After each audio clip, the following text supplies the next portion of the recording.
Hi. Hi. We got the second smallest size of this last call Maduro. There's one smaller, but this is 4 and change by 48. It's really basically around a Rothschild, I guess you could say, And I like it going with the 48. I think 48 is perfect for Robusto or slightly smaller than a Robusto. It's kind of goes with the whole thing of, not being a tiny cigar, but being, more condensed. Getting to the point. Really nice looking wrapper on this. It's a Pennsylvania broadleaf Maduro. That's what it's listed as. It's got kind of a closed foot, not completely. And the rest of it's Nicaraguan. I don't know if it's the same exact blend as the Honduran one, as far as the fillers and binders.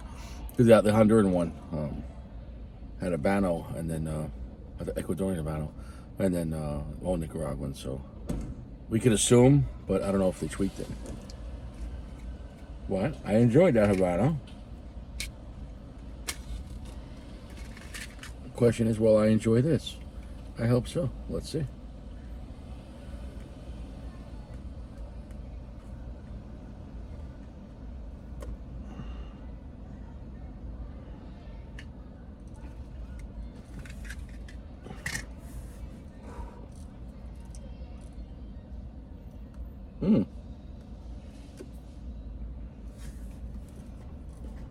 A lot of flavor off the bat. A lot of good flavor off the bat.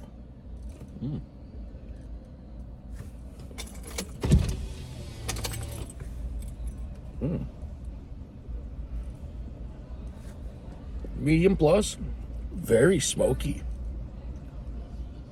Extremely smoky. Extremely smoky, medium plus.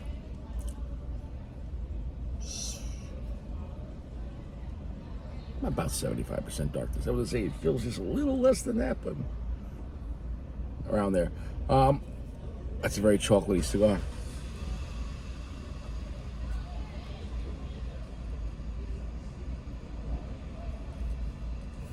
Okay. Right there, medium full. I'll tell you what. I really enjoyed that Habano. It was a good, affordable, nice price, nice cigar. It wasn't like mind-blowing, but I'm happy it existed. It was a good. There's nothing wrong with a good quality mid-tier cigar at a realistic price that's available, cheap, affordable, and it doesn't suck. There's nothing wrong with that. This is even better than the Habano.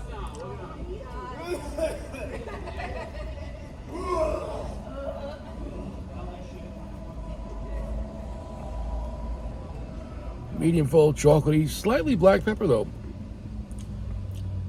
And there's some earth. Finish is quite long and heavy off the bat. Yeah. It kind of feels like a poor man Liga number 9. There's nothing wrong with that. The cigar is $6 for around a short Robusto. Nothing bad to say about it. A simple simple Connecticut broadleaf, enjoyable Maduro. Nice M3.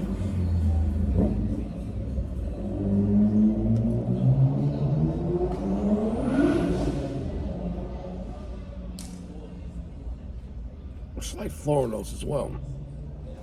I'm not crazy about floral notes, but it doesn't hurt the blend. It was not a major part of it.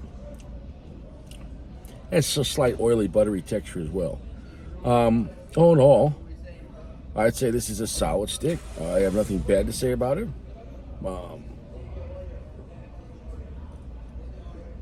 I wouldn't disagree with smoking this again. For $5 or $6 online, like $4 or $5, fucking at a store, $6. Hey, that's not a bad deal. It's for the cup of coffee or something like that, or an ale.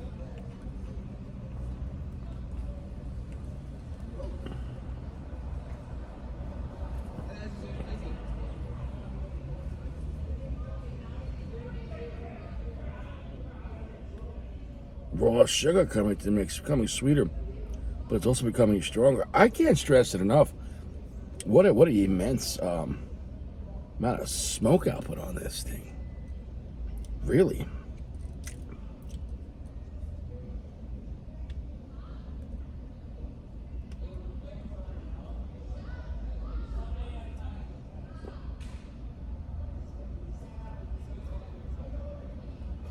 Charred wood covered the mix too. This is one of the most massive smoke outputs I've ever seen on a cigar, especially for its size. But holy shit, the draw on this and the Habano are both phenomenal. I mean, really, this cigar is designed to be pulled fast. It has a slight underpacking feel to it, but that's fine. I think these last call cigars are pretty solid. I mean, I only had them originally in those little tiny sizes, but in this next step up, which would be like a short, skinny Robusto, I could find no harm.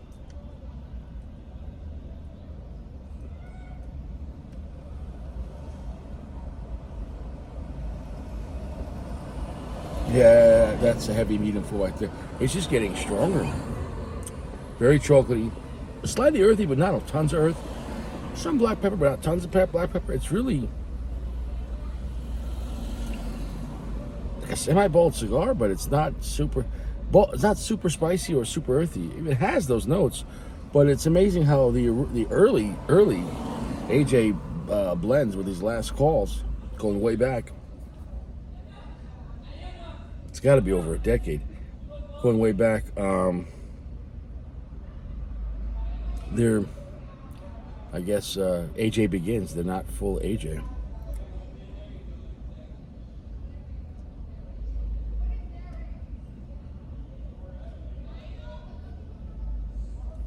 Nice coffee note coming, but the coffee note in this is darker than the one last time. I'll come back. It's got a good complexity for a darker, strong cigar, without going totally. Before I was so really interrupted, I was going to say, I like what it's doing. It's a semi-strong cigar, and it's giving a lot of classic notes of the a lot of Connecticut broadleaf Nicaraguan type cigars, but it's a little more sweeter than normal, which especially for AJ, and without going so earthy for AJ, or extremely peppery spice. So,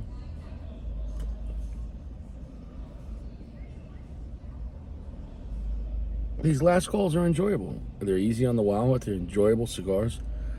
They're not going to be mind blowing, but it's like, I think it's a good blend to smoke when you don't know and you don't care. And you're like, whatever, cigar. Like, it's not going to be, it's going to perform well.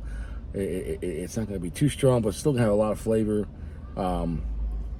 And it's a good, like, space cigar in between. Like, you can't always smoke, Opus or Padron or, or a Liga, maybe going for a walk and, you just want a half hour with something that's good, but, and just because a cigar is a mid-tier price point, in this case, a low mid-tier price point, but it's a good quality for it. I feel you get a lot of value for this price on this cigar because it's not a piece of shit. And just because it's coming in much cheaper, in this case, it's not like the cigar. You can't go, oh, it sucks, but it's good for the price. It's not a piece of shit, man. Like, dude, I'm a regular guy. Like, I can't be like a cigar snob, but like, well, I would. No, dude. Like, at the end of the day, this is an enjoyable cigar. It really is.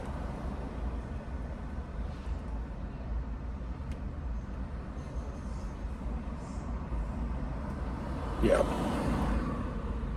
Definitely darker than Habano. It's getting darker now with it being stronger at medium plus. It's going across in that 75 to almost 80% mark.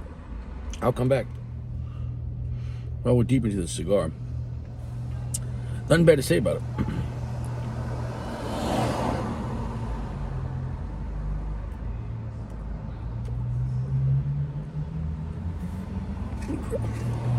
After you drop an ash, though, sometimes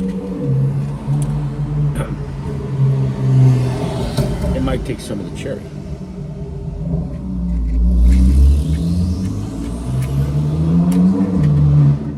You need to pay attention to that if you're new to cigars or if you've been around for a while. When you drop an ash, sometimes, not always, but sometimes it might take a good chunk of that cherry. So if you have a recess after you drop an ash, just give it a quick touch up so the wrapper doesn't fall behind.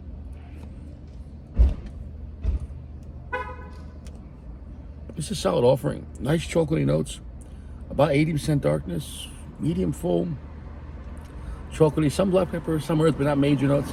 A nice coffee note, and charred wood. I have nothing bad to say about it.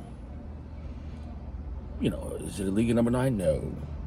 Is this as good as the Umbagog even? No. But it's coming in cheaper. So for $6 at a lounge in this day and age, online $4, I mean, you can enjoy this. I'm not saying at the low of the bar either. Like, at the end of the day, like, there's nothing wrong with a good cigar. This is going to be a 4.4. I think it's just a little better than the Habano. Although the Habano is probably a little more spicy.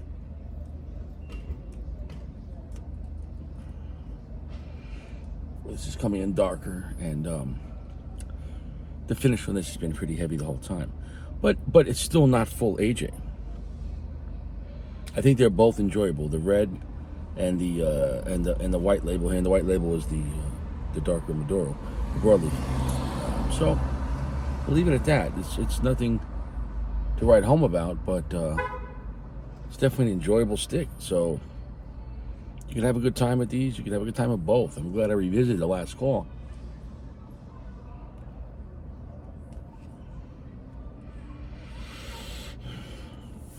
Did I mention I'm out of here? I'm out of here. 2 more weeks. I'm out. I'm out.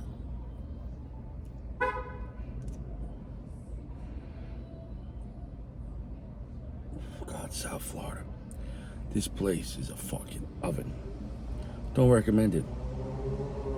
I guess if you're, Jeff Bezos and you're on your yacht out there, it's probably great. That's what it is. I'm gonna go to Pennsylvania and marry an Amish girl and make candles.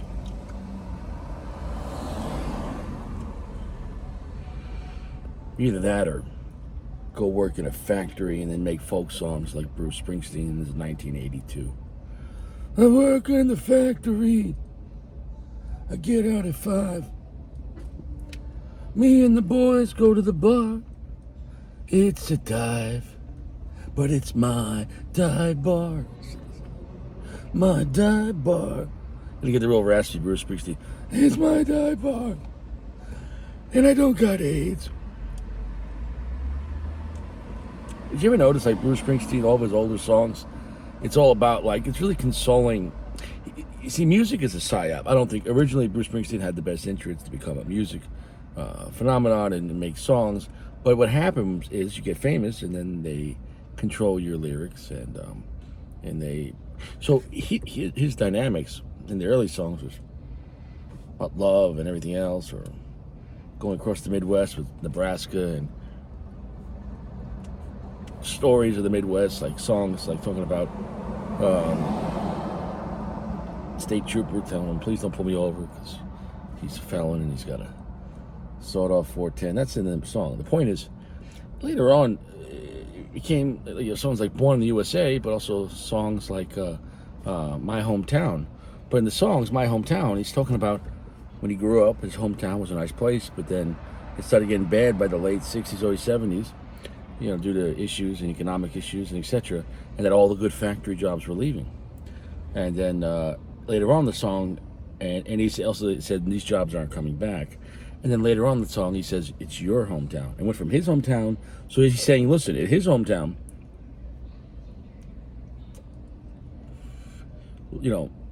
middle-class people that could have a life and a house and a family, be part of their VFW in a bowling alley and work 40 hours and be fine, is over. And then it goes into it's your hometown. So he's saying it's basically all regular working class American towns are over because they shut down the mills and the factories and etc. So he has a lot of songs about down by the river in the Johnstown factory. Yeah, so Bruce Springsteen was there to let people of working class feel like they had a voice, but really he was just there to be like, guys, we hear your pain. We know, yeah. You should probably learn computers, because we're gonna send that shit to Mexico and China. We're not gonna make stuff here anymore, except pornography. and pizza. They make pornography and pizza in America. And movies. Well, it is what it is. You know what I'm saying, though? We don't make steel anymore. People are still getting beamed. I'm out of here. I wish you well. Stay fresh. Bruce Springsteen is the government psyop for the middle class people. Can't stress it enough. Then even later on, he made a song after that in the 90s about AIDS. Like, hey, yeah. Now in the 90s, then all of a sudden everyone's worrying about AIDS. And, because you say 80s was the 90s. The AIDS was an 80s thing, and it wasn't in a certain community. While the 90s, though, like a lot of people like, oh, we should wear man, when I was growing up by the late 90s, it was such a thing. Oh, yeah, better wear jimmies. Kids in high school now, ain't nobody wearing jimmies.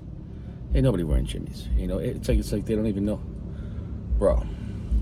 So anyways, in the 90s, they had that movie with Tom Hanks, and then of course you had the Bruce Springsteen song, all about,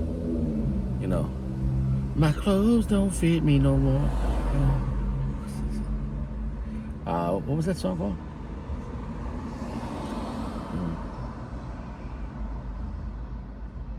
I forget. But you get what I'm trying to say. Bruce Springsteen's a psyop. Enjoyable cigar.